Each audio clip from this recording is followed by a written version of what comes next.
Hello. Let us position ourselves once again in the goal-directed design process because there have been continuous sessions. So, there might be a possibility when you are not sure where we are in terms of understanding that process. So, we fairly know that we are trying to understand the research component in the goal-directed design process. And when it comes to understanding that component, we have seen that we have gone through several of these. We have understood what is a literature review and how do we do it. We have understood what is a competitive review involving products and different prototypes which may belong to the same domain. We have also gone through stakeholder interviews. We have understood what these are, and also we know that how they should be performed. Subject matter interviews, why they are so important in the goal directed design process, especially in the research stage. That also is something that we have been through, and we have also been through the user interviews, observation, and a method, very special method involving both interviews and observation in the context of use, that is what we call contextual inquiry. We have gone through these different activities in the research component of the goal directed design process. But let me ask you, can you spot a huge disconnect in this process at this point of time? Take a moment to look at the slide again, read through all these three different activities and spot the disconnect. Let me tell you what that disconnect is. If you see from literature review to competitive review to stakeholder interview to subject matter interviews, we fairly know what do we need to study and whom do we need to ask.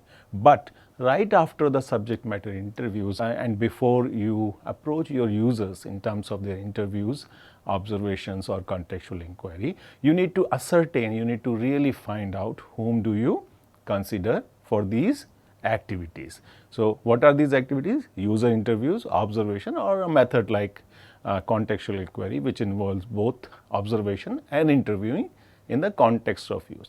So, this is the disconnect, that we really need to know very precisely that whom do we go and ask questions, whom do we consider as users for performing activities which are related to users in the research phase of goal directed design process. So, this is what we call problem of identifying candidates, and we wonder if process has some proposal to address this problem.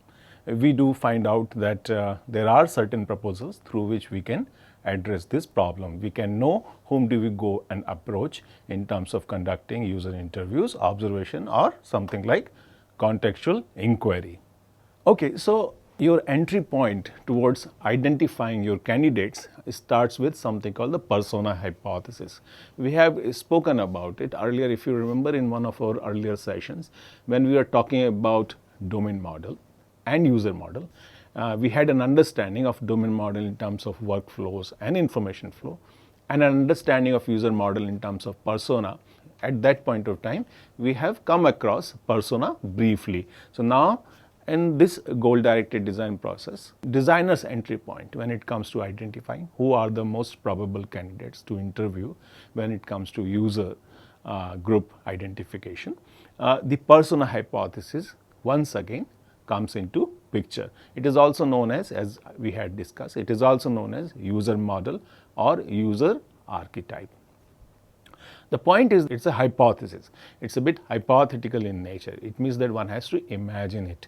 And you make this imagination based on certain assumptions. So, let me get you back again to the previous slide. So, from the literature review, from competitive review involving products and prototypes, from stakeholder interviews and subject matter experts interviews, you get that estimation who are the most probable users, and based on that estimation, based on assumptions which come from earlier activities involving stakeholders and subject matter experts, competitive review and literature review, you make an approximation, you assume, you hypothetically assume a particular user archetype or persona. Okay.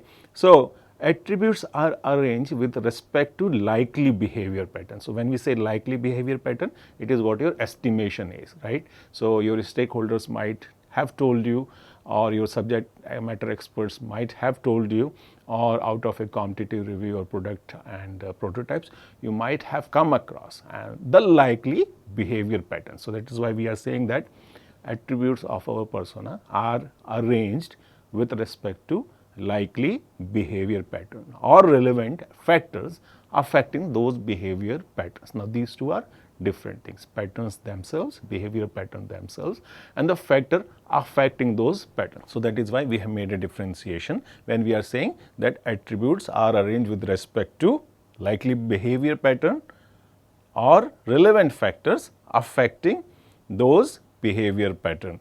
We have known earlier given example which was of a matter of fact user who would do everything in his hand to achieve his goal. So attributes are arranged with respect to likely behavior pattern or relevant factors differentiating these patterns.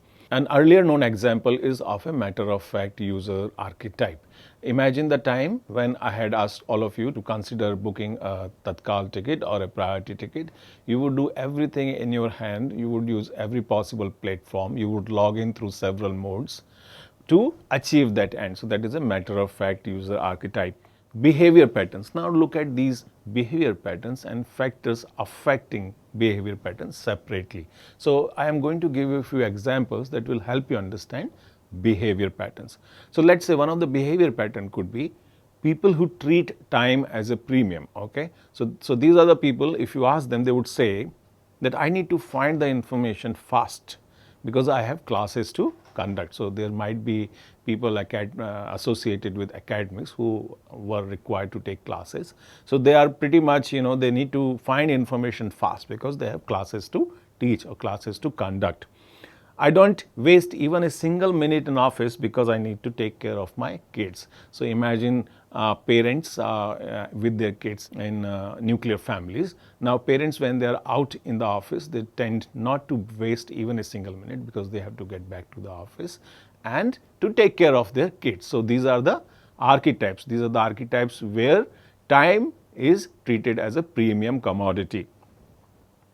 So people who treat time as a premium is one behavior pattern. Then there could be another behavior pattern given by people who treat detailing as a premium. So they are very much interested in details of any task that they do, of any activity that they undertake, or any project that they invest their time in. So there could be people who says that no matter how much time does this take, but I need to bring in all the details. So for them, time is not a premium. Here the details are premium. Okay, so they are saying no matter how much time does this activity of interest take, I would keep on doing it to bring all the essential details. Now there could be a similar statement by a similar group of people. They will say that I studied about it in my school days, I pursued it in my bachelor's and then in master's, and now I am in PhD to know more details about it. So this is one behavior pattern that they keep pursuing until they get all the details very well in place. So people who treat detailing as a premium might establish a very different behavior pattern than people who treat time as a premium.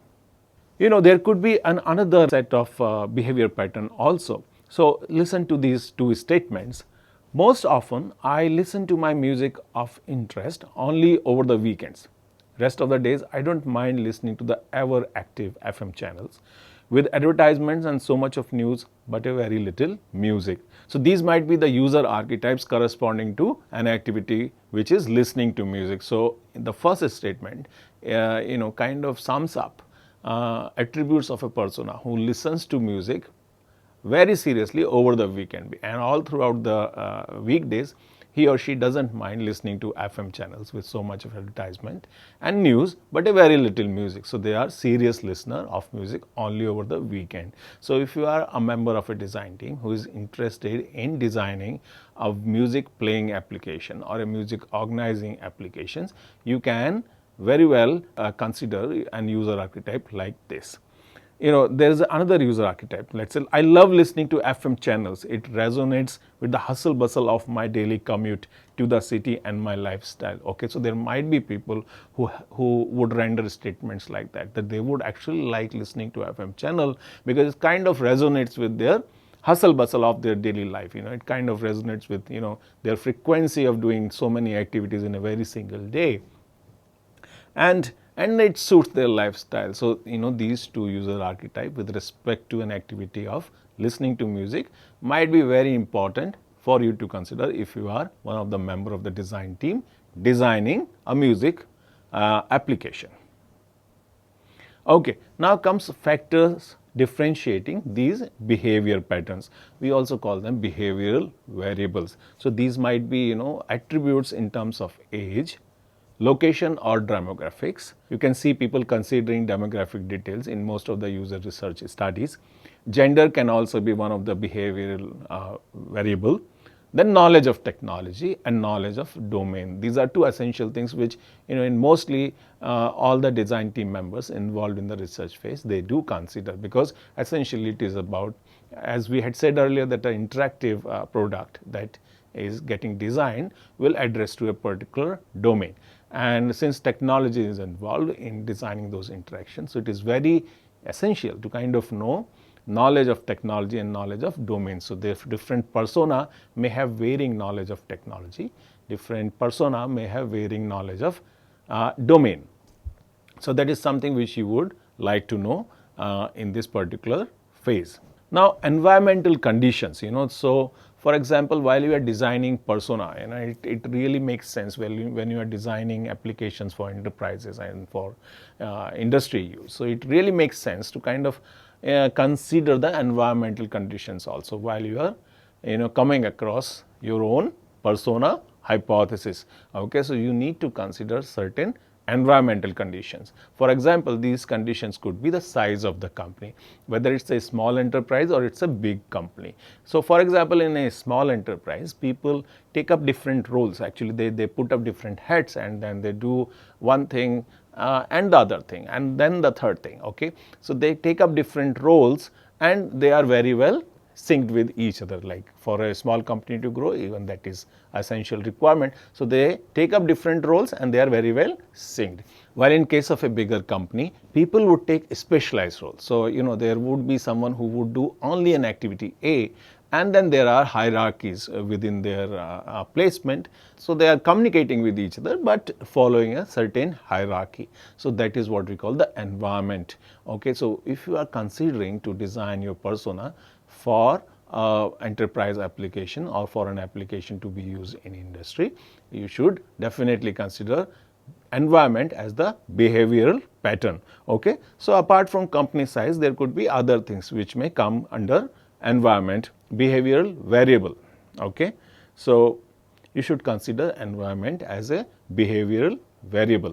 There are other factors which you would like to include as behavioral variables also within environment. So, what are these? These are company location, industry or sector, and how much the industry or that particular enterprise relies on IT infrastructure, and what is their tolerance with respect to privacy and security of data and of different communication flowing within the organization. So, these are the different environmental considerations which come within behavioral variable. Okay.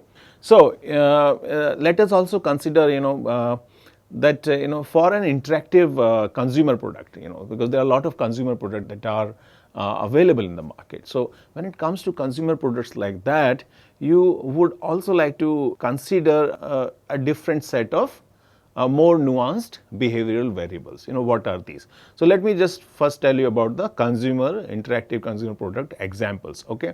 So, maybe it is an interactive television, okay, or an interactive voice agent in the form of a speaker. So, these days we see a lot of buzz around interactive speakers. Speakers are devices that talk to you and you can talk back to them, and you can delegate different tasks to these devices.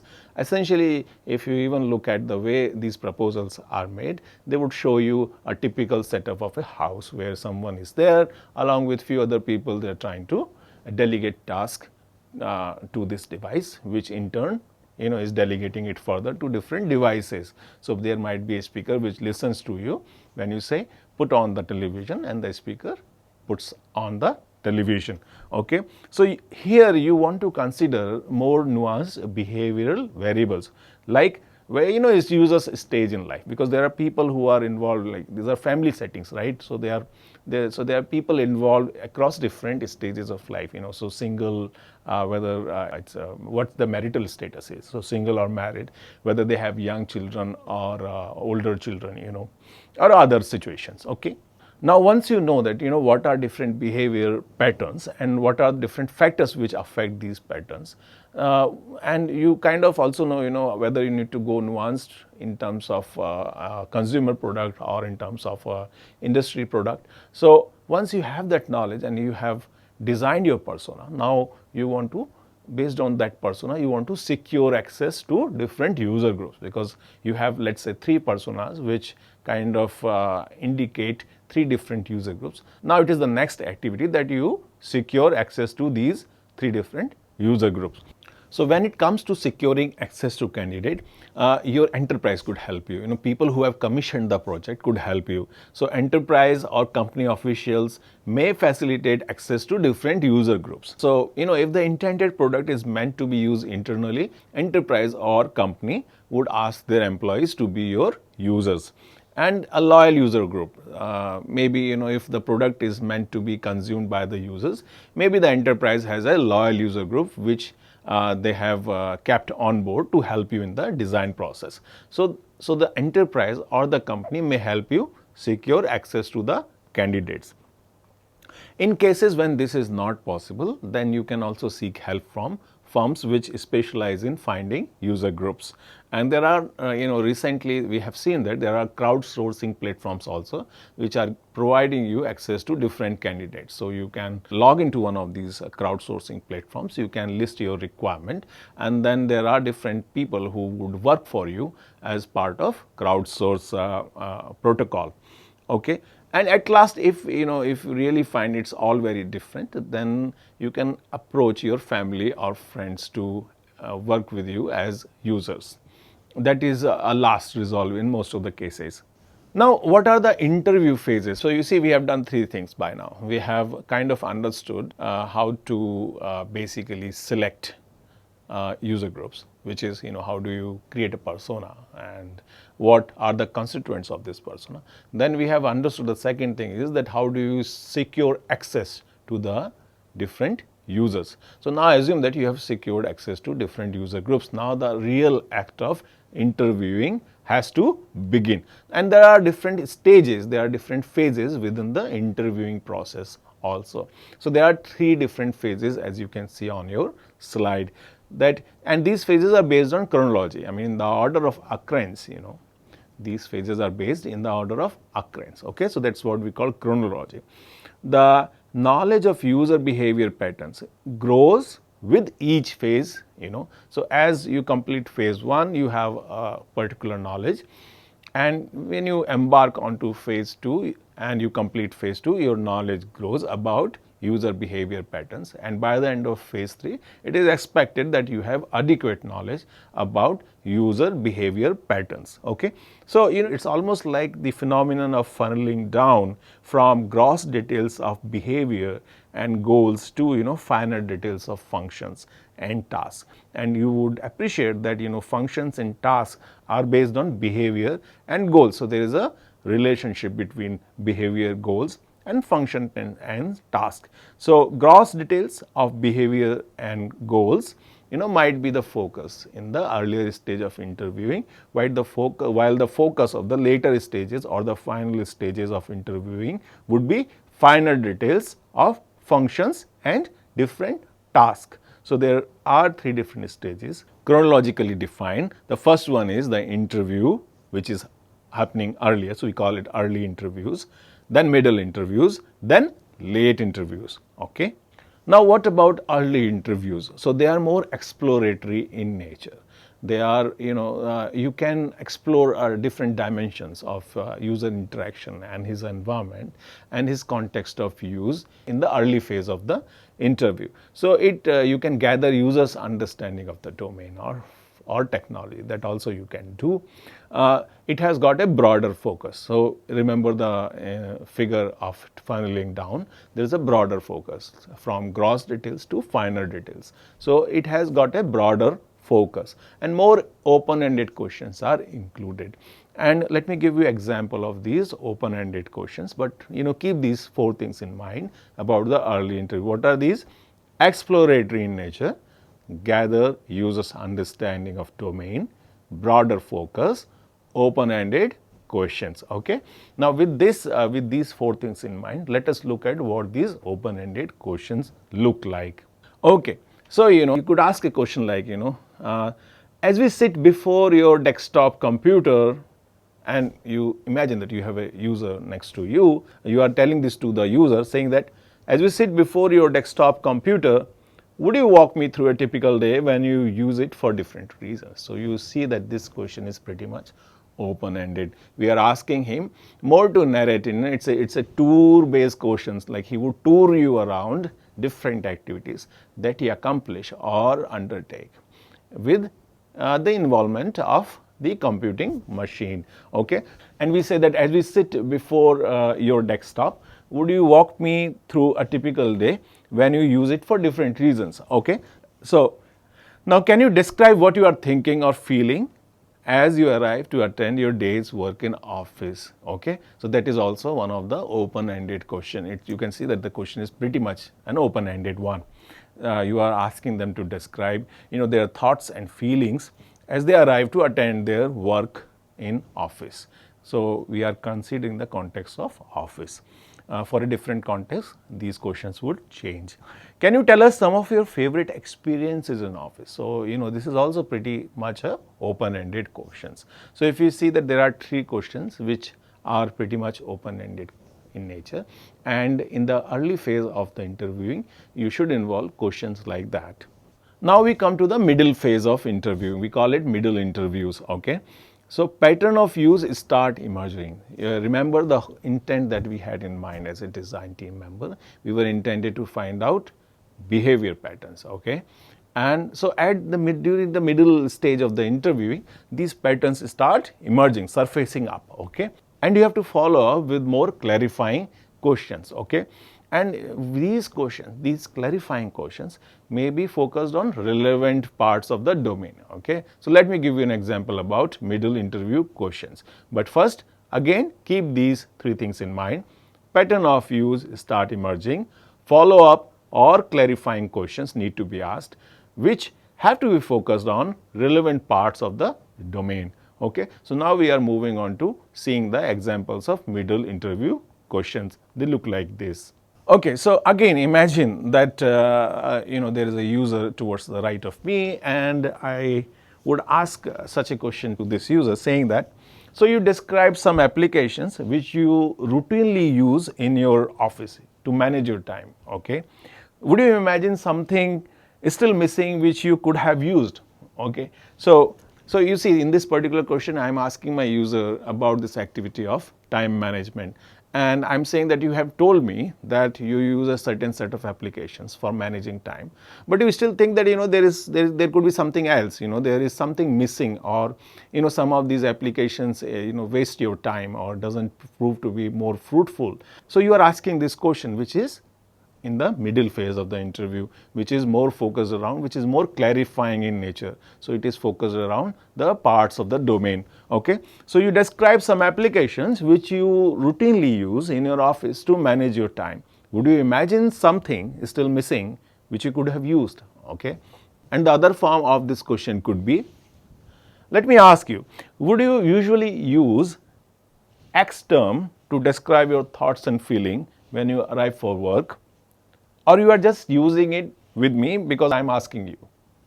So, this is also one question when we are trying to probe user about whether he is with reference to a particular activity, what are his usual way of describing it. So, we are probing further, we are trying to know what else is possibly there. Okay. So, this is the middle phase of the interviewing. Remember, these are more focused on finding details on parts of the domain, and we are asking more clarifying questions, and patterns of behavior are starting to surface up. Now, into the late phase of the interview, we call it the late interviews. Okay. So, now since the patterns of use have surfaced up and you have asked clarifying questions, and those questions are now more focused on parts of the domain. It is now important to confirm those patterns. You have to now ask questions to confirm what you have found in the early two stages. So there is one more opportunity for you to confirm your findings. Okay, so you need to confirm patterns of use. You need to clarify and substantiate user roles and segments of behavior. So in this particular phase of interviewing, when the behavior pattern is emerging and you have asked clarifying questions, now within this behavior pattern there would be segments where you need more clarification. So this is your opportunity to ask questions around those segments. So you can clarify and substantiate user roles and segments of behavior, and you can detail, you can seek to find details around relevant tasks in terms of their workflow and information flow. So remember the domain model, which is a composite of information flow and workflow. So you are trying to find more details around that domain model and detail relevant tasks in terms of their workflow and information flow. Focus questions, also known as close-ended questions, are now the major part of questioning. They occupy the major spectrum when it comes to the late interviews. Okay, so keep these things in mind, and we will go on to see the examples of late interview questions. The first one is confirm patterns of use. Second one, clarify and substantiate user goals and segments of behavior. Third one, detail relevant tasks in terms of their workflow and information flow. Fourth one, focus questions. That is what you should be asking, questions which are close-ended in nature. So let us look at examples of such a question. Again, it's the time to imagine a user towards the right side of mine. So I would ask the following question to the user. So I'll say that you said that applications A, B, and C have an impact on your time management. Do they impact all in the same way, or there is some difference between them? Okay, so you see, now we know that these are the three different activities, A, B, and C. These are three different applications where user has mentioned already before us that these are the three applications which impact his time management. Now we are saying that whether they all impact in the same way or there is a difference in the way they impact his time management. Okay, so we are trying to get more details on this activity called time management by the user. There could be another question that we can ask. Okay, once again, can you tell me the difference between when you do this activity in sequence A than when you perform the same in sequence B? So you see, this sequence A and sequence B are nothing but information flow and workflows. Okay, so we are trying to see that if the user does the same activity with a particular workflow and a particular information flow, and if the information flow and workflow is something that gets changed, would there be a preference in his mind about doing that activity in a particular way, in a particular workflow and information flow? So you see that our questions have become more and more close-ended, and we are trying to be more and more sure about the details of the domain, okay, and about different tasks and activities which correspond to the user goals and motivations. Okay, so this is the last phase of the interview. This is where your interview should end. Let us look at these questions once again. I have seen repeatedly that students get confused with what these questions are. So I want to focus more on this more on this topic of questions. Okay, so what are the different question types? So there could be questions about goal-oriented questions. Okay, so what are these questions? So there could be a set of questions which are oriented towards the goal. Okay, so what makes a good day or a bad day for you is an example of a question which is oriented towards a goal. Okay, now opportunity. So list activities where you end up wasting your time. Okay, so we can ask users to list activities where he ends up wasting his time. So this is again a goal oriented question. Okay, there are two more question types which are coming within goal oriented questions. You can ask users about their priorities. So tell us about your priorities in a defined context. Of course, it is important for you to stay contextual because you are conducting interviews and observation in the context of use, in the environment involving user and the product itself. Now, information. What all information do you need to make decisions in a given context again, okay? In a given defined context, okay? Which there are 4 different questions which can be asked and which can be grouped together as goal-oriented questions. What are these? Questions which are directly aimed at knowing the goal, questions which are aimed at knowing the opportunity, questions which are aimed at knowing the priorities, and questions which are aimed at knowing the information requirement. So, these are what we call goal-oriented questions. After goal-oriented questions comes the system-oriented questions. So, these are the set of questions which are oriented towards knowing the system details. Okay. So, it might be about, you want to know more about the function or its frequency. Okay. So, a question which focuses on function, most common functions of the product which users use. So, you can ask them to list those questions. You can ask users about, most common functions of the product which they use. Okay. So, this is one question which is focused around knowing more about the function of the system. You can also ask questions which are focused around knowing frequency of use. So, what are the different functions which are frequently used by the user? So, such a question would come under frequency of use question, which is again a question within system oriented question group. Few more things are possible within this question group. You could also ask users about their preference. So, while you interact with the product, are there parts which you prefer more than others? So, you can ask them about their preferences while they use an interactive product. This is also a system oriented question. You can ask them about the failure also. So, what challenges do they usually find while they interact with the product? How do they handle such situations? So, error recovery, occurrence of error, and how do they recover from error can also come under system oriented questions. You can ask them about the expertise. Okay, that is also one important aspect of user behavior. How expert are they in a particular task or activity? So, are there any shortcuts which you love using? Is a question which is focused around knowing their expertise. Okay, and this question very well comes under system oriented question group. After we have seen goal oriented questions and system oriented questions, it is a time to understand workflow oriented questions. Okay.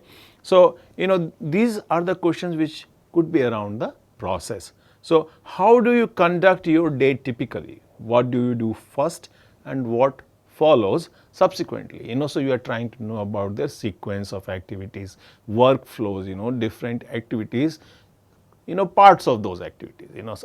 A meta activity is broken up into different parts further. So you are trying to probe your users about the process that they follow to complete a particular activity over the day.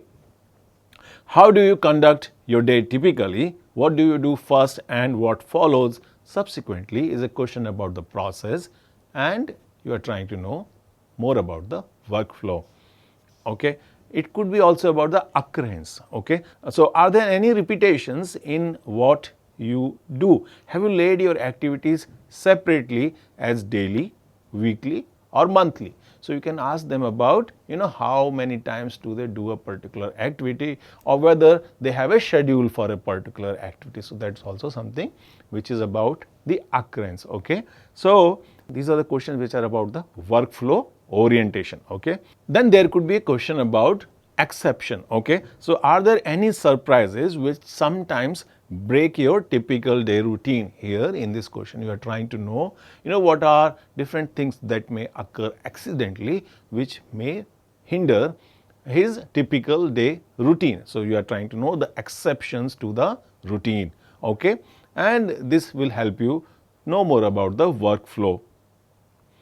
Then after you have finished workflow oriented questions, there could be a set of questions which are more oriented towards knowing the attitude of the user. Okay. So, what is his aspiration? Okay. So, picture yourself 5 years down the line. What do you imagine yourself doing? Is a question that may bring out details of user's aspiration. Okay. You can ask this question in all different ways, but remember that when it comes to knowing the attitude of the user, it is good to know what they aspire to be. Okay, so you can ask this question in several different ways, but for an example, just read it once again. Picture yourself 5 years down the line.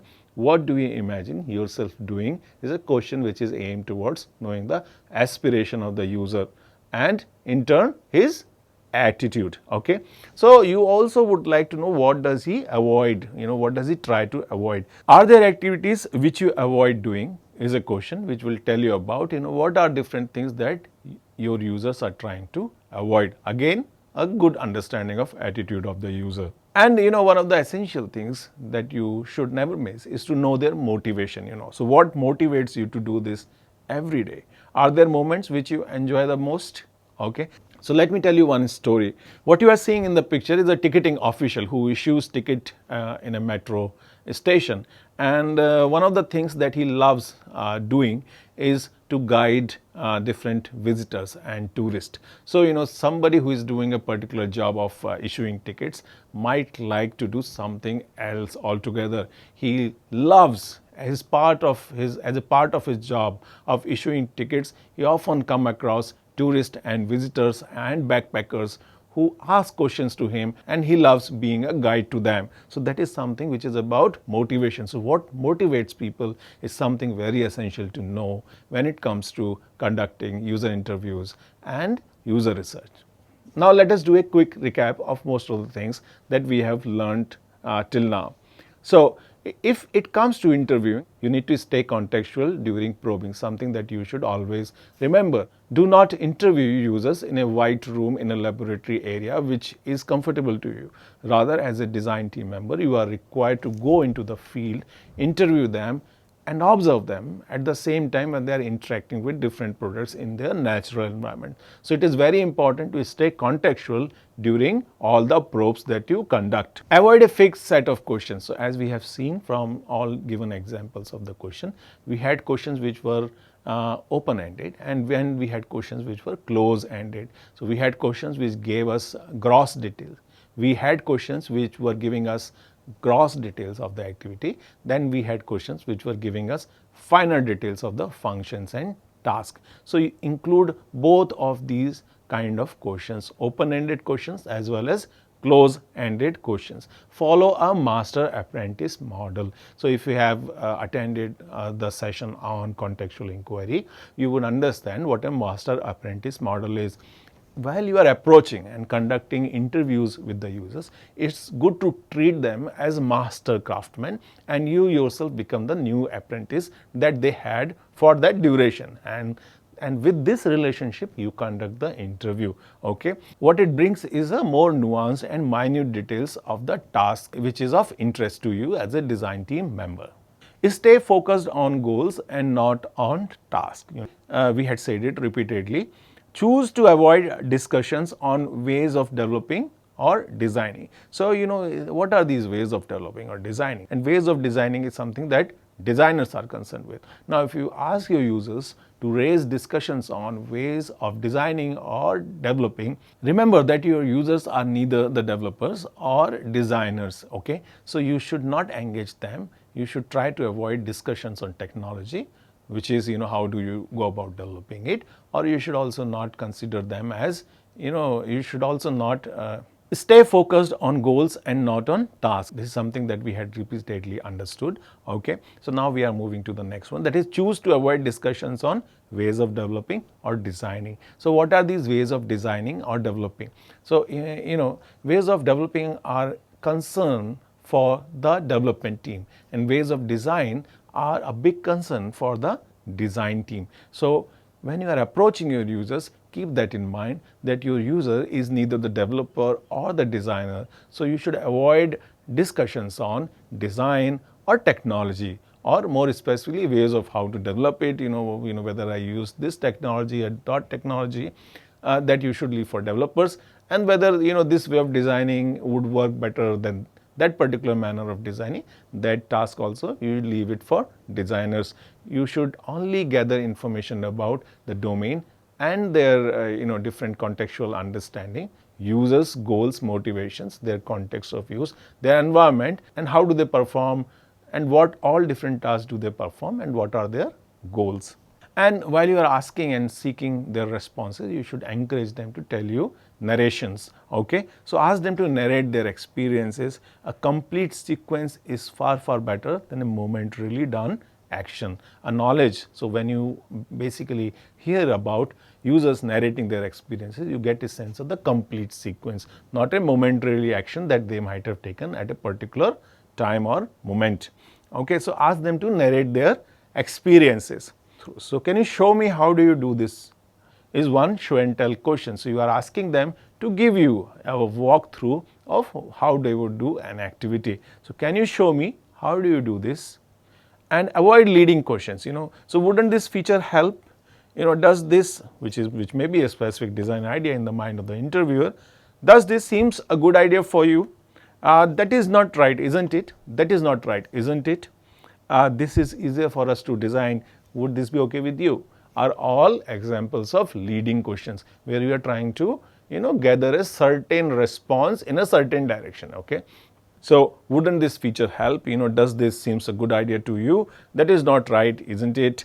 That is easier for us to design. Would this be okay? Are all leading questions. Again, you are trying to gather response in a certain pre-specified direction. That is not appropriate when it comes to interviewing. So today we have seen how do we identify candidates for contextual inquiries and interviews and observation based activities, and you have seen that what are the different kind of questions which are possible or other which a member of the design team should adopt while conducting these interviews and observation sessions. Thank you.